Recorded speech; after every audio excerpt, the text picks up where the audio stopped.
Hi friends, welcome to my channel. ఈరోజు Sunday కదా, ఏం చేయాలని ఆలోచిస్తుంటే మా ఆయన చికెన్ తెచ్చాడు. చికెన్ బిర్యానీ చేయమని వెంటనే నేను ఇలా కుక్కర్లో చేస్తే ఎలా ఉంటుంది అని ఫస్ట్ టైం ట్రై చేశాను.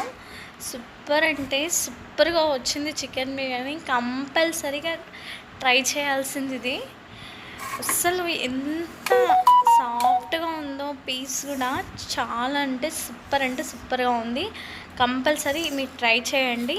మన ఛానల్ని లైక్ చేసి కామెంట్ చేయండి, సబ్స్క్రైబ్ చేసుకోండి.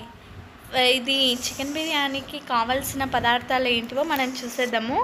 అలా ఎక్కువ ఏంటి లేదు, మన ఇంట్లో ఉన్న వాటితోనే చేసుకుంటాం ఇది చికెన్ బిర్యానీ. చూడండి, 1/2 kg చికెన్ తీసుకున్నాను. అందులో 2 స్పూన్స్ కారం వేసాను, పసుపు, ఉప్పు, అల్లం పేస్ట్ వేసి కలిపేసాను. ఫస్ట్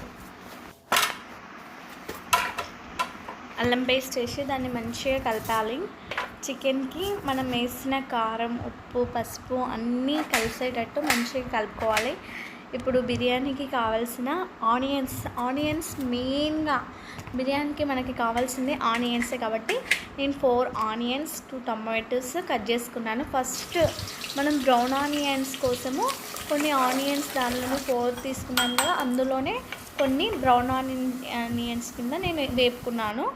ఇప్పుడు మనము మ్యాగ్నేట్ చేసుకున్నాం కదా చికెన్ని, దాంట్లో పెరుగు ప్లస్ నిమ్మకాయ, బ్రౌన్ ఆనియన్స్ వేసి కొత్తిమీర వేసి మంచిగా కలిపెట్టుకొని ఇక్కడ మనము కుక్కర్లో ఆయిల్ వేసుకొని దానిలో బిర్యానీ మసాలా, బిర్యానీ ఆకు అవి వేసుకొని మనం మ్యాగ్నేట్ చేసుకున్న చికెన్ని దానిలో వేసి ఒక్క 2 minutes అంతే ఇట్లా మంచిగా కలిపెట్టి మూసి పెట్టాలి. తర్వాత మనం నానబెట్టుకున్న 2 glasses రైస్కి 3 glasses వాటర్ పోసి నేను ఇందాక చూపించాను కదా బిర్యానీ ఇంగ్రీడియంట్స్, అవి దంచుకొని వేసేసి 2 విజిల్స్ అంతే, 2 విజిల్స్ ఇచ్చి మనము కుక్కర్ బంద్ చేసుకొని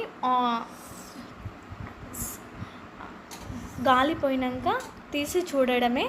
చికెన్ బిర్యానీ ఎంత టేస్టీగా, ఎంత ఎమ్మీగా వచ్చిందంటే నిజంగా మీరు ఒకసారి ట్రై చేసి నాకు కామెంట్ పెట్టండి.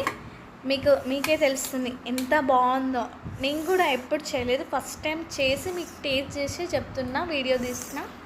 ప్లీజ్ మన ఛానల్ని సపోర్ట్ చేయండి, లైక్ చేయండి. ఇలాంటి మరిన్ని వీడియోస్ కోసం మన ఛానల్ని సబ్స్క్రైబ్ చేసుకొని బెల్ ఐకాన్ని ఆన్ చేసుకోండి. మన వీడియోస్ అనేవి మీకు వెంబడెంబడే వస్తుంటాయి.